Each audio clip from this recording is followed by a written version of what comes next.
Bismillah, Assalamualaikum warahmatullahi wabarakatuh.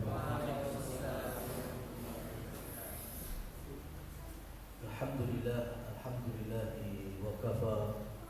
Wassalatu wassalamu ala rasulina al-mustafa. Asyhadu an la ilaha illallah wahdahu la syarika lah. Wa asyhadu anna Muhammadan abduhu wa rasuluh. Rabbi ishrah li sadri wa yassir li amri wahlul 'uqdatam min lisani yafqahu qawli. Amma ba'du. Teman-teman semuanya, alhamdulillah Allah Subhanahu wa taala memberikan nikmat yang wajib untuk kita syukuri.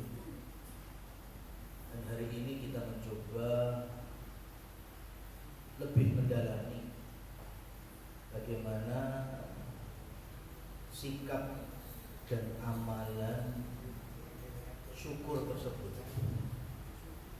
Karena ternyata masih ada sebagian dari saudara-saudari kita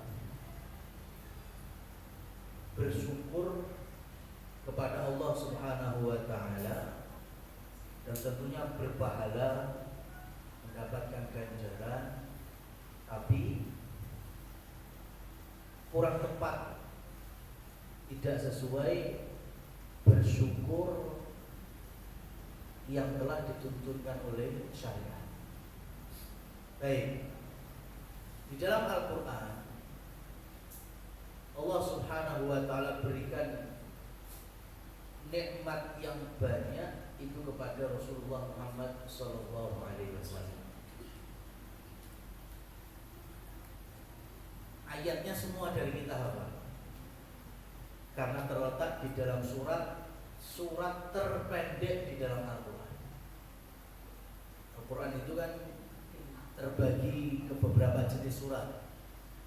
Ada yang dikenal dengan surat-surat Al-Mutawwalat, itu yang panjang-panjang ayat-ayatnya. Apalagi yang terdepan itu ada Sab'un Tiwalat, ada 7 surat yang paling panjang di dalam Al-Quran. Kemudian nantinya ada surat yang disebut dengan Mi'i, yang ayatnya jumlahnya kurang lebih 100. Kurang lebih 100 ayat. Ada pula surat-surat yang disebut dengan Al-Mufassalat. Nah, surat-surat Al-Mufassalat yang kita kenal dengan sebutan surat-surat pendek, itu mulai dari Quran surat Qaf sampai An-Nas, itu sebutannya Al-Mufassalat karena ayatnya pendek-pendek. Nah, dari Al-Mufassalat itu yang terpendek ada berapa? Ada Wal Asri 3 ayat. Ada apa lagi? Al-Ikhlas masih lebih dari 3 ayat. Ada Al-Kautsar, ya. Kemudian ada apa lagi? Li'ilafi Quraisy. Ya. Maka yang kami maksud ayat yang semua dari kita insyaallah hafal yaitu surat Al-Kautsar. Inna a'tainakal kautsar. Inna a'tainaka kal kautsar.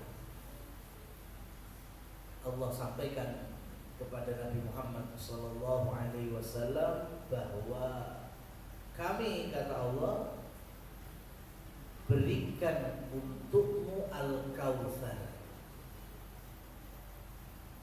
Apa itu Al-Kautsar? Kalau teman-teman mungkin pernah membaca, oh itu sungai di surga. Benar gak salah? Oh itu danau yang Allah berikan kepada Nabi Muhammad. Benar gak salah?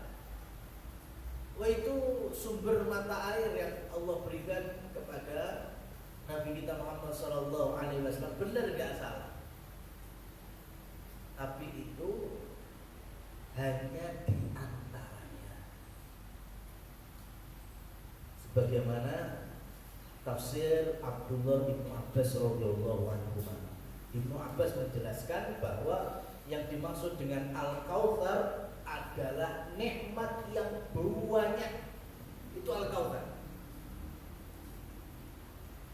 Dan itu Allah berikan kepada Rasul sallallahu alaihi wasallam baik ketika masih di dunia maupun ketika nantinya di akhirat.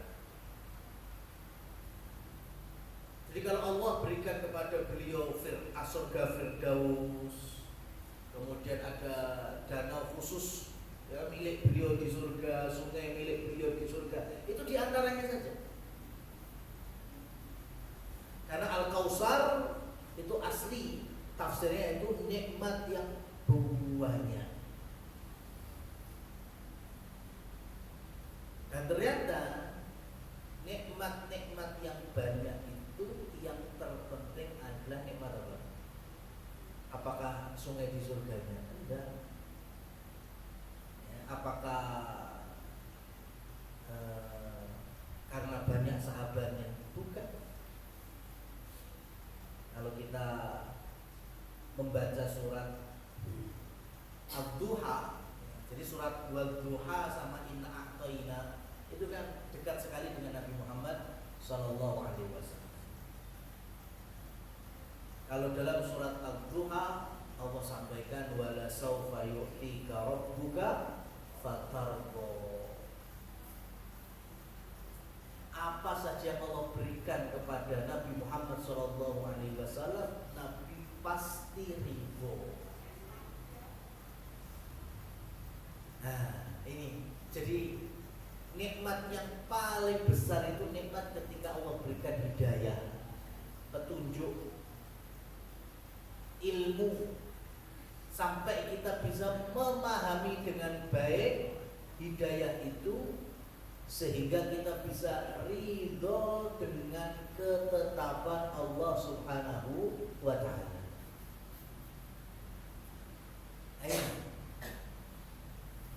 Jadi mohon maaf ya, terkadang hari ini kita ini banyak yang susah bahagia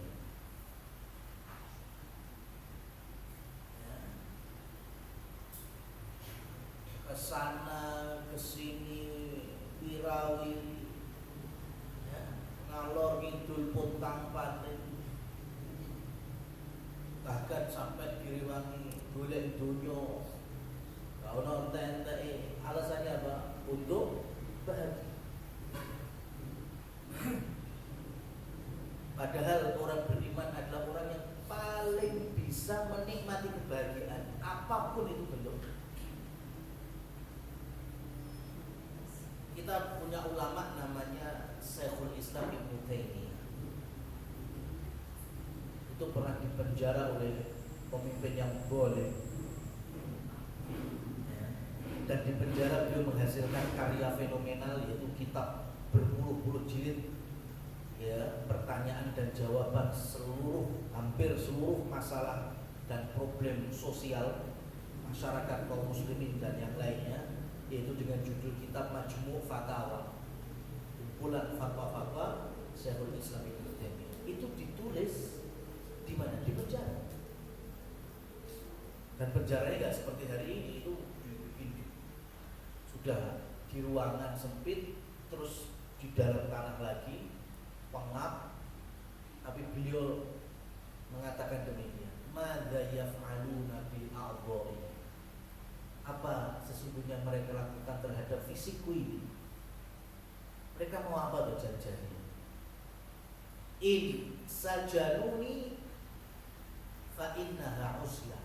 Kalau mereka menginginkan aku ini seperti ini di penjara, terus aku jadi stres, udah. Aku menilainya penjara ini sebagai uzlah, ini tempat i'tikaf. Ya, aku bisa lebih fokus beribadah antara aku, diriku dan Allah Subhanahu wa ta'ala. Jadi merasa bahagia meskipun di penjara, merasa bahagia. Saya bisa fokus lagi ngaji, ya, mengulangi hafalan-hafalan Quranku, menulis ilmu-ilmu, bahagia. Qaraduni fa innaha rihlah. Kalau niatnya memenjarakanku ini untuk mengusirku dari keluargaku, mengusirku dari manusia lain, maka sesungguhnya musuh-musuh itu salah. Saya di penjara bagi saya adalah rihlah, piknik. Banyak orang piknik malah mungkin gak bahagia. Saya di sini malah rasanya piknik bahagia. Wa in qataluni fa innaha syahadah. Dan jika musuh-musuh itu membunuhku di penjara ini, maka aku pun juga masih bahagia karena aku menghitungnya sebagai kesyahidan. Orang beriman itu kayak gitu. Apapun kondisinya, itu bisa menghasilkan dan melahirkan apa itu? Kebahagiaan. Cuma masalahnya hari ini kita ini memakai definisi bahagia dengan standar orang lain. Nah itu. Kayak tadi ketika Allah Subhanahu wa taala sampaikan kepada Rasul, inna a'tayna kal kautsar. Sungguh aku telah berikan kepadamu al-kautsar, nikmat yang banyak sekali. Ini cobalah teman-teman bisa resapi ya, dari awal ingat sampai hari ini Allah berikan antara nikmat dengan susahnya banyakkan mana, antara kelonggaran dan sempitnya lebih banyakkan mana. Para nabi dan para rasul adalah orang-orang yang paling bahagia, tapi paling banyak ujiannya ya. Paling banyak bahagianya meskipun paling banyak rintangan. Lah kok bisa? Ya nggak bisa. Karena bahagia itu nggak bisa diukur hanya dengan kesenangan. Beda, kesenangan sama kebahagiaan itu beda.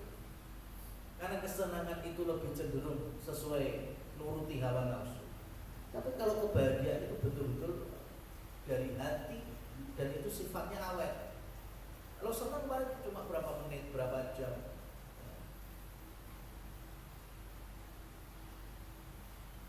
Hari ini sempat viral tapi FOMO yang negatif.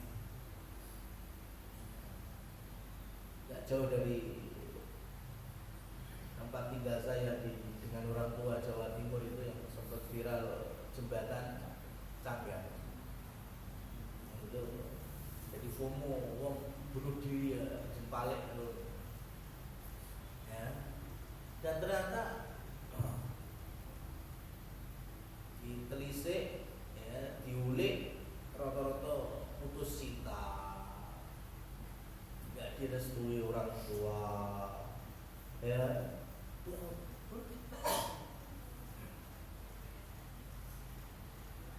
Syukur kita terhadap agama ini salah satunya harus kita pahami teman-teman.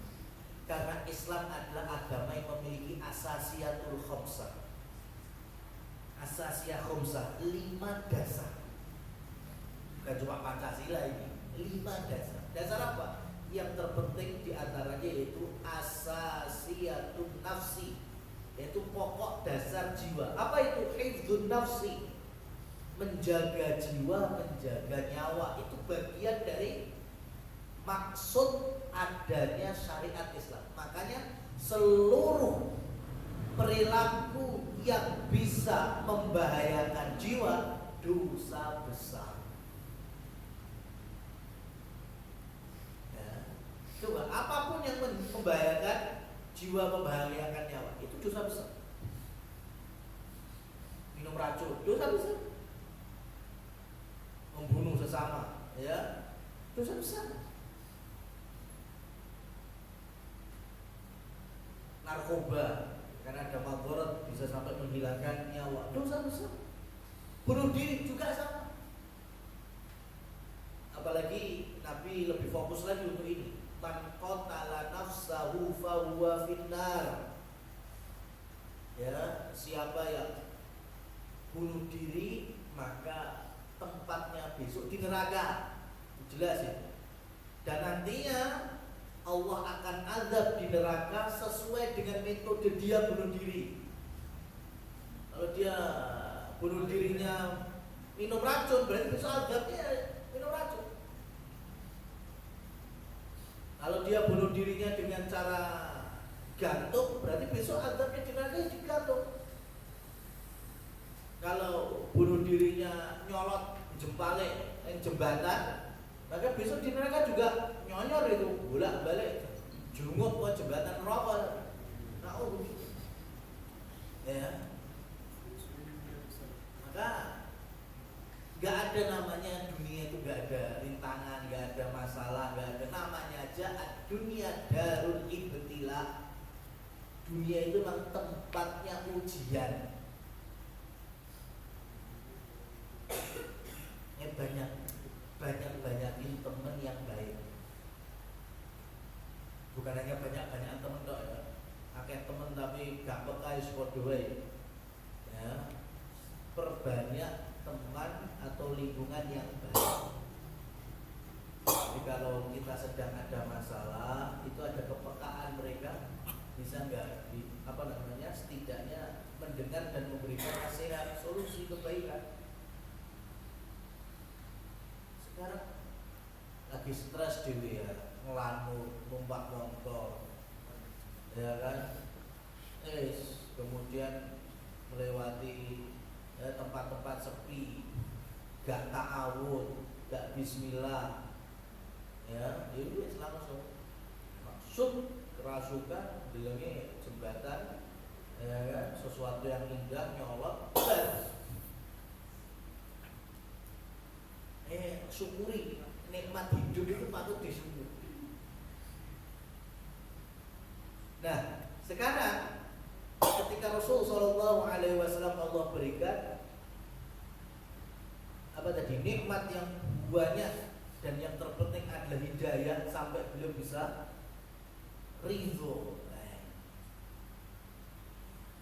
ridho dari ketetapan Allah, sehingga kemudian wujud syukur itu ada di ayat berikutnya, fasholli li rabbika wanhar. Fasholli, maka dirikanlah sholat. Nah ini maksudnya banyak. Ada yang mengerucut, yaitu cuma sholat Idul Adha, karena kaitannya dengan wanhar, menyembelih. Ada yang menyebut enggak, ini sholat pada umumnya. Ini spesial berarti. Rata-rata kalau perintah sholat di dalam Al-Quran itu gandengannya zakat. Aqimus sholat wa atuz zakat, itu banyak kayak gitu. Sholat, zakat. Nah di dalam surat Al-Kautsar itu sholat gandengannya dengan apa? Nyembelih. Fasholli li rabbika wanhar. Sholatlah dan menyembelihlah. Ini berarti ibadah kurban itu ya Pak, spesial itu, dikaitkan dengan sholat. Nah lagi-lagi kami sampaikan tafsir sebagian para ulama. Apa yang dimaksud dengan fasholli, sholat, li rabbika wanhar, dan menyembelih. Sholat ini sebetulnya sebagai ikon perwakilan dari ibadah-ibadah fisik jasadiyah. Adapun menyembelih berarti di sana ada hewan yang dikorbankan, barangkali juga harus dibeli dulu atau diternak dulu, makanya ada modal apa? Maliyah, materi. Jadi Allah Subhanahu wa taala perintahkan kepada Rasul, ketika mendapatkan nikmat yang begitu banyak, wujud syukurnya dalam dua bidang. Salatlah dan semua amal-amal ibadah yang kaitannya dengan fisik, dan juga menyembelihlah serta ibadah-ibadah yang kaitannya dengan materi. Nah, tergantung Allah berikan kenikmatan seperti apa.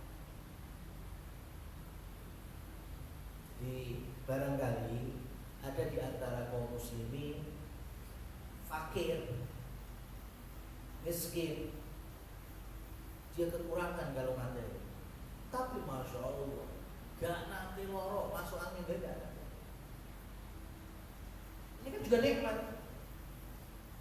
Dan dia tahu hidayah itu, dapat hidayah. Makanya melalui nikmat sehatnya itu dia gunakan sering puasa sunnah. Rambut duit, nanti puasa ya, begitu. Wujud syukurnya banyak zikir, banyak doa. Itu benar itu. Nah sekarang mau sedekah enggak punya modal. Yang perlu diluruskan adalah Allah berikan nikmat yang banyak, termasuk nikmat dunia, materi, berkecukupan. Terus saya tanya, Mas, sudah syukur hari ini? Ampun Ustaz, gimana? Pun sholat duha kok. Ya. Oh ya bagus. Ya. Saya sudah baca hamdalah berapa ribu kali. Oh ya bagus. Sedekah? Boten. Ya. Lah kok enggak? Lah kan sudah tadi. Duha sudah, zikir sudah, ya doa sudah. Itu kan juga wujud syukur. Lah ini yang kami maksud tadi, gagal paham. Orang diberikan nikmat oleh Allah, termasuk nikmat materi, syukurnya, materinya malah mampet. Padahal harusnya dia bisa bersyukur di situ. Ya. Saya sudah bersyukur, gimana? Saya rutin Senin Kamis. Saya rutin puasa sunnah. Ya benar, gak salah, tapi harusnya wujud syukurmu ora malah puasa sunnah. Lah iso malah ngekeki buka wong-wong sing puasa karena gak duwe duit. Nah itu malah wujud syukur yang pas. Kenapa? Karena Allah titipkan kepadanya apa? Harta. Jadi syukurnya, ibadahnya kaitannya dengan harta. Nah, itu. Ini yang kadang ketika acara wisuda atau reuni, saya sampaikan kepada murid-murid saya, alumni kami, ya, yang mereka belajar punya ilmu, dan kemudian ternyata tidak ada syiarnya sama sekali, mungkin dalam khutbah Jumat, ya, atau mungkin dalam hal nasihat-nasihat. Ya nggak semuanya memang pasti jadi guru, ya pasti jadi mubaligh, enggak, tapi bisa menyampaikan ilmu. Karena di antara wujud syukur para penuntut ilmu apa itu? Menyampaikan ilmu, mensyiarkan, itu syukurnya. Karena Allah berikan anugerah di bidang itu, harus disampaikan mana yang benar, mana yang salah, ya, supaya kaum muslimin mengetahui, oh selama ini ternyata saya berada di atas kebenaran. Alhamdulillah, oh selama ini saya berada di atas kesalahan, bisa memperbaiki. Jadi teman-teman bisa lihat apa nikmat yang besar yang Allah berikan untuk kita, maka syukurnya di situ juga harus dikaitkan. Allah berikan saya tenaga, masya Allah kan? Ya, saya itu kalau masalah fisik semua tahu. Samson RT itu loh.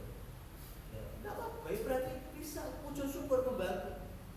Ya, lainnya kerja banting kampung atau tetangga yang pindah-pindah renov, nah itu syukurnya salah satu dia terjun di sini.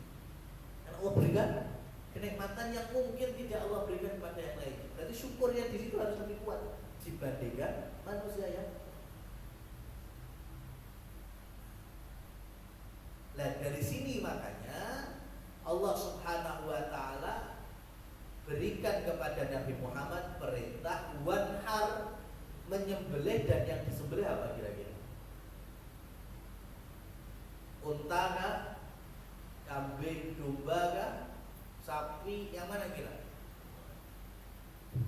Wanhar, menyembelih dalam syariat itu ada dua jenis. Yang pertama nahar. Nahar itu khusus untuk satu hewan, yaitu unta.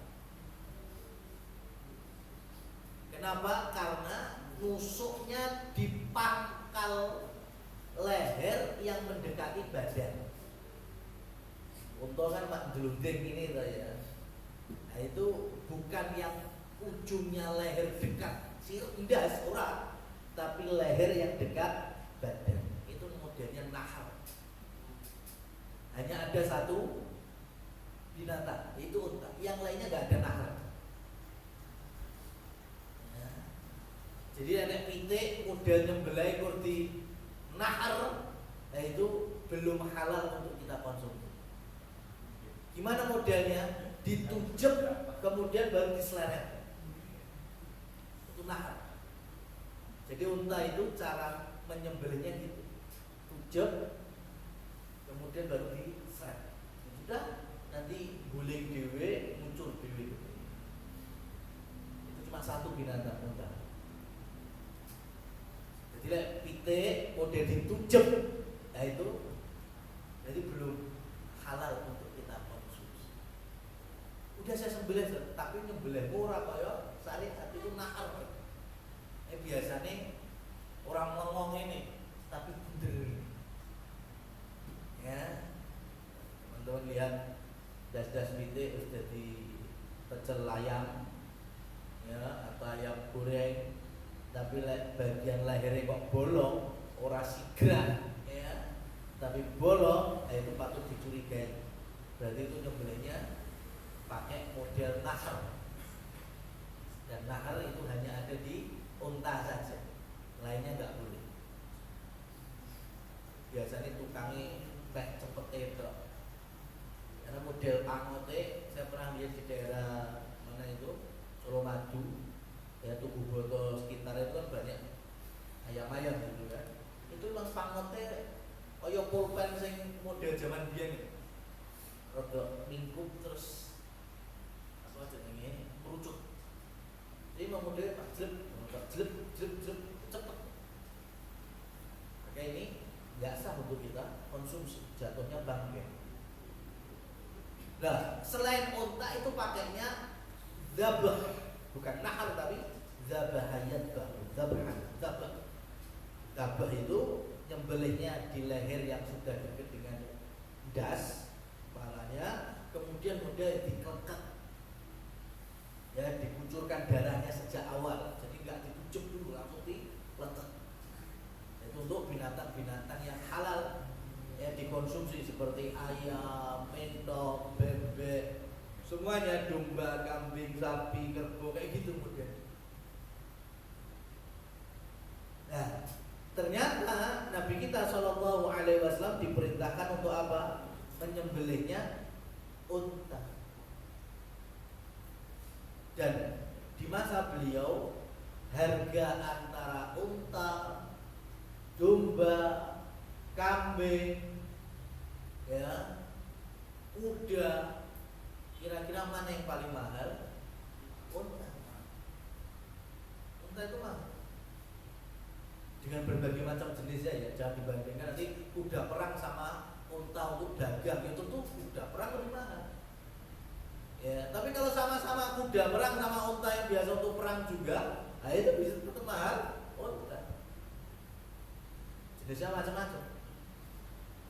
Nah, Allah perintahkan Nabi Shallallahu Alaihi Wasallam menyembelihnya apa? Unta. Berkorbannya apa? Unta. Kenapa? Karena itu yang paling mahal.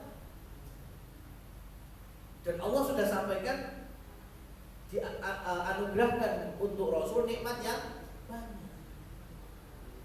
Syukurnya juga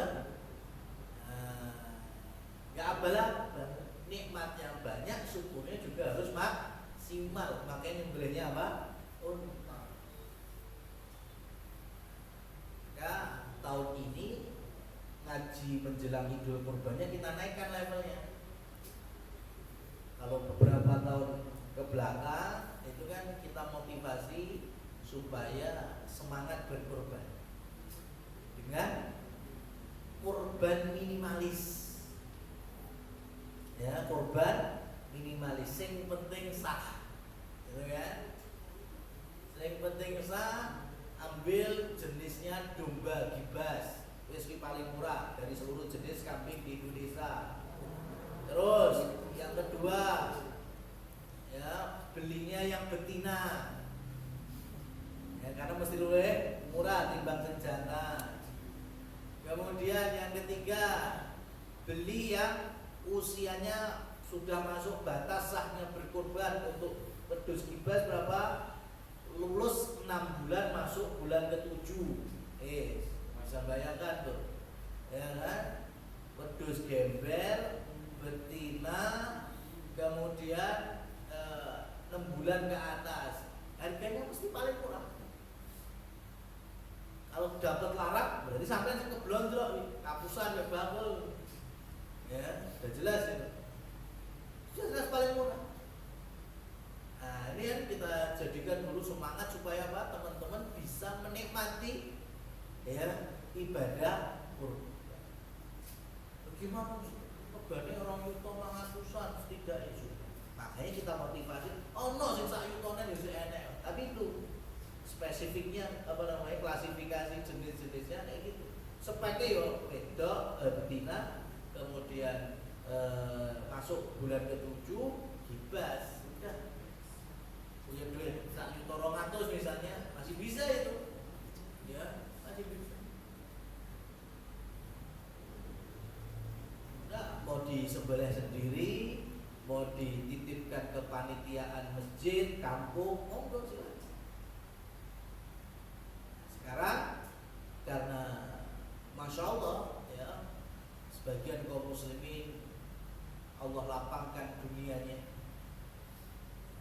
jadi afiliat mungkin baginya kayak ya, mungkin dapat indrosan, mungkin ya berbagai macam rezeki-rezeki dunia.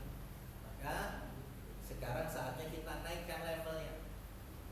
Sebagaimana dalam surat Al-Kautsar tadi, kalau kita betul-betul syukur, harusnya yang kita korbankan juga yang paling maksimal.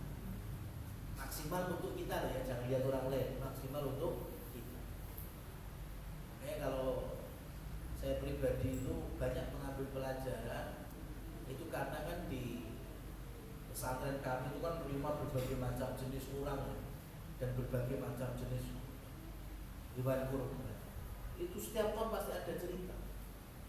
Ya, saya pernah mengalami ya Allah, orang yang kita tahu wirawir ini bakulan yang nggak seberapa di sekitaran Larang Sukoharjo, tapi ternyata ketika berkurban dibawa ke pesantren itu pedusnya itu paling ganteng. Oh, ganteng. Itu kan wajar. Tak kira lagi di kurban yang paling sing, ya kan? Ya cempe tuh titik. Jebule, masya Allah. Ambil dewasa, gagah, lanang bertanduk. Itu patungan sapi larang kuwi. Ya patungan sapi ini paling kurang 3.000, tak tekoni kur 5.500.000 tahun tersebut. Enggak nyangka, padahal dia ngerti bakulannya kayak yang palu apa itu. Terus kita tebar kurban misalnya ke daerah-daerah pelosok, ya, sampai tekan Juwangi, Musuh, Boyolali itu masyarakat yang tidak pernah merasakan berkurban kemudian diberikan hewan kurban. Ya, tahun pertama masih kita nyembelih, kita hanya makan bareng-bareng. Tahun kedua mereka kita berikan waktu untuk menyembelih sendiri, beteti sendiri, ya olah-olah sendiri. Mereka tanpa merasakan. Ya. Dan itu berlangsung beberapa kali. Terus tahun kesekian mereka bilang kami sudah bisa berkurban sendiri, Pak. Masya Allah, ya. Memang harus dilatih. Bersyukur, berkorban itu memang harus dilatih. Kalau kita melihat dari berbagai macam kebutuhan dan kepentingan dunia kita bakal berubah. Ini kaitannya dengan kajian yang pekan lalu. Ambisi terhadap dunia itu tidak akan pernah memudahkan kita untuk beramal. Seperti orang Yahudi, ya, orang musyrikin. Yawaddu ahaduhum law yu'ammaru alfa sanatin. Mereka bercita-cita sampai umurnya berapa? 1000 tahun. Hanya sekarang ada kitab judulnya A'marul A'yan. Ini biar teman-teman termotivasi ya. Jadi kan banyak orang yang pengen umur dawa tapi ternyata dalam kekufuran. Sekarang ini tak kasih tahu ya, umur panjang tapi dalam hal kesolehan.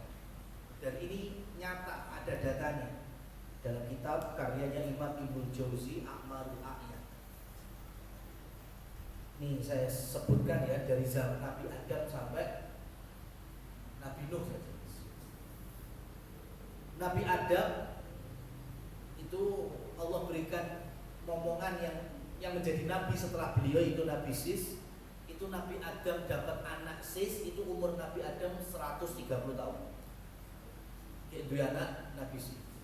Kemudian Allah wafatkan Nabi Adam umur biro 1000 tahun.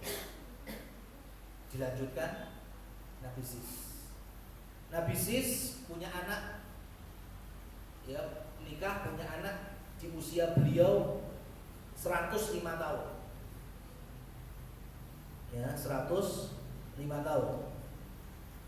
Kemudian Sis Allah wafatkan di umur 912. Sis 112 meninggal dunia. Punya anak di usia berapa? 105 dengan anak yang bernama Anusha. Anusha melanjutkan Nabi Sis, kesolehan-kesolehannya. Punya anak di usia 90 tahun, dikasih nama Qainan. Ya, Qainan. Kalau orang hari ini nyebutnya Kinan, ini padahal anak lanang, tapi yang Indonesia jadi anak apa? Kinan. Nah, Qainan itu laki-laki.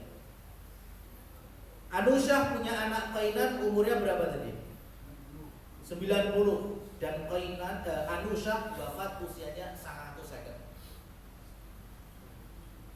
Dilanjutkan sama Qainan. Anusha meninggal, Qainan lanjut kesolehan bapaknya. Qainan berketurunan saat umurnya 70 tahun. Dua anak, 3 jeneng Mihlail. Ini sempat kita bahas di Mihlail ya. Pencetus penata kota pertama kali di muka bumi.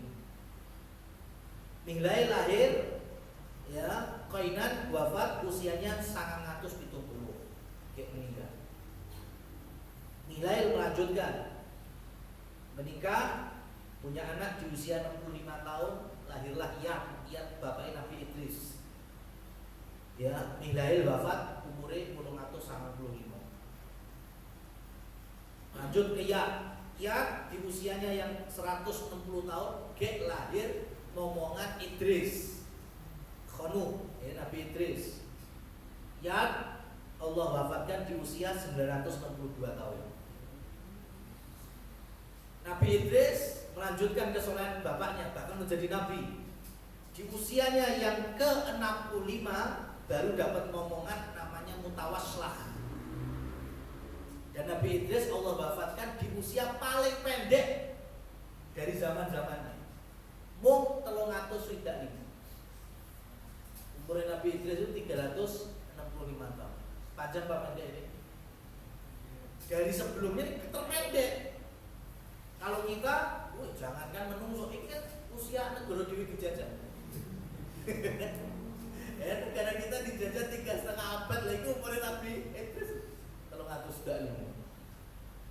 Mutawaslah melanjutkan kesolehan Nabi Idris. Berketurunan di usia 130 tahun baru dapat anak yang dikasih nama Lamak. Ini bapaknya Nabi Nuh.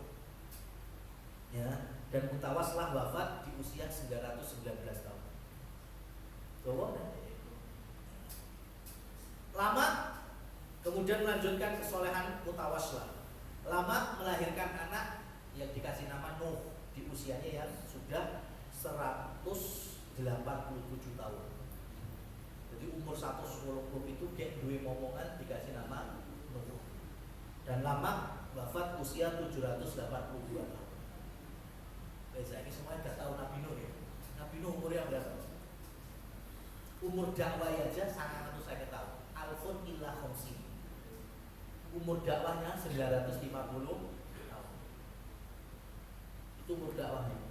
Umurnya sampai meninggal berapa? Ada 3 pendapat. Pendapat pertama, riwayat menyebutkan 1000 tahun. Genep 1000 tahun, kayak Nabi ada. Tapi ini bukan pendapat terkuat. Pendapat berikutnya yaitu menurut Israiliyat itu 1300 tahun. Usianya Nabi Nuh 1300 tahun. Menurut kitab ini, Akmalul A'yan, Imam Ibnu Jauzi meriwayatkan usia Nabi Nuh itu sampai meninggal 1450 tahun. Dan ini yang terkuat. 1450 tahun. Saiki hijriahnya tahun berapa? 1447. Sasi ngarep berbagi besar 1448. Sik tua umure Nabi Nuh. Nabi Nuh 1400.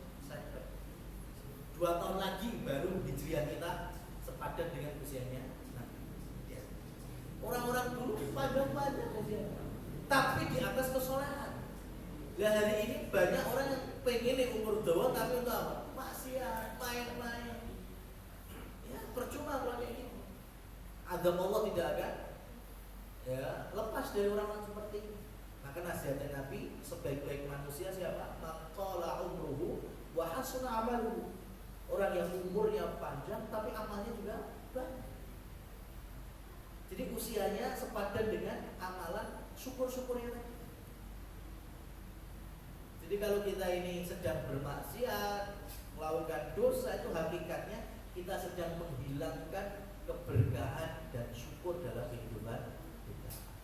Wallahu a'lam bishawab. Ini yang bisa kami sampaikan secara materi. Waktu dan tempat kami serahkan kepada rekan pembawa acara. Terima kasih atas materi yang bermanfaat. Sekarang kami buka sesi tanya jawab. Silakan yang bertanya monggo satu saja.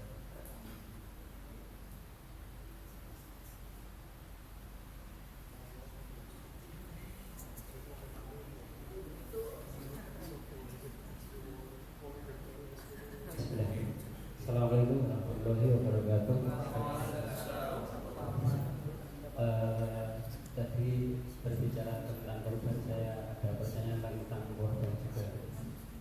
Bagaimana hukumnya atau mungkin pendapatnya kalau kita berkorban atas orang mati atau orang tua yang sudah meninggal, itu hukumnya seperti apa? Apakah diperbolehkan atau tidak? Mungkin cukup itu saja Ustaz. Jasa Makair. Assalamualaikum warahmatullahi wabarakatuh. Baik, berkorban atas nama orang yang sudah meninggal terbagi menjadi 2. Yang satu diperbolehkan atas dasar orang tua yang meninggal tersebut sebelum meninggal sudah punya niat korban. Contohnya, ada orang tua sudah ngomong ke anaknya, "Le, pokoknya sok ya sasi ngarep korban ya. Bapak sing duwe celengan demi-demi tukokno. Ya, patungan sapi apa tukokno wedhus ning pasar." Ya, ternyata masuk Dzulhijjah bapaknya meninggal. Maka si anak ataupun ahli waris harus melanjutkan niat bapaknya ini, yaitu berkorban atas nama orang tua yang sudah meninggal. Sampai sini ya. Jadi kalau orang tua sebelum meninggalnya ada niat untuk berkorban atau niat nazar menyembelih atau berkorban, maka ini harus dikerjakan. Maka boleh hukumnya berkorban atas nama orang yang sudah meninggal. Yang kedua, nggak boleh berkorban atas nama si mayit atau orang yang sudah meninggal. Kenapa? Ya karena pertama, korban itu ibadah keluarga yang masih hidup. Ya, korban keluarga yang masih hidup. Jadi aktor utama korban adalah kepala keluarga, suami, ayah. Dia berkorban, tapi meskipun namanya untuk membeli hewan korban, tapi pahala korbannya itu include seluruh keluarga, termasuk orang tuanya yang sudah ada di kubur. Paham maksud saya? Jadi ibadah kurban itu membelinya cukup aktor utama siapa? Kepala keluarga. Ya beli itu, dia yang sembelih atau mungkin namanya dipampang di panitia masjid, nama dia. Sudah. Bismillah Allahu Akbar niki kurban saking bapak sopo. Tapi pahalanya itu anaknya dapat, istrinya dapat. Ya, bahkan kalau punya orang tua yang udah di dalam kubur yang memang dulu punya kebiasaan berkurban atau mengajarkan kurban itu tetap dapat pahala. Sekarang saya mau tanya, ada anak pengen mengorbankan atas nama orang tua yang meninggal, niatnya apa? Dan itu pahala kan? Itu udah dapat pahala. Itu opsi yang pertama. Opsi yang kedua, masih ada yang lebih baik untuk mentransfer pahala orang tua yang kita meninggal. Bukan cara menyembelih hewan kurban atas nama si mayit, tapi sedekah-sedekah yang sifatnya jariah. Sekarang lah, atas nama suwargi bapak ibu, patungan piro sapi, telung yuto. Podo-podo telung yuto enek masjid lagi dibangun. Sampai pilih yang mana? Masjid yang dibangun. Ini sedekah atas nama bapak atau ibu kita yang suwargi. Itu lebih bagus banget. Ya, kecuali kalau punya niat lain, cuma kan normalnya ada anak pengen berkorban atas nama orang tua dan meninggal, niatnya apa? Transfer pahala kan? Ayo, kalau transfer pahala sama-sama mesti ditokne nak ngono. Ya, mending bisa bangunkan sumur. Ya, atau tadi masjid atau ke fakir miskin. Dan itu lebih afdol dibandingkan berkorban atas nama si mayit. Ya, gitu. Jadi pendapat terkuat orang yang sudah meninggal itu tidak dijadikan sebagai objek orang yang berkorban. Orang yang masih hidup memang tidak butuh pahala. Butuh pahala sudah, makanya berkorban yang masih hidup. Ya, semuanya malah berkorban, mati malah dikorbankan. Nah, Allah a'lam bishawab. Demikian dari kami. Bila itu berhidayah. Wassalamualaikum warahmatullahi wabarakatuh.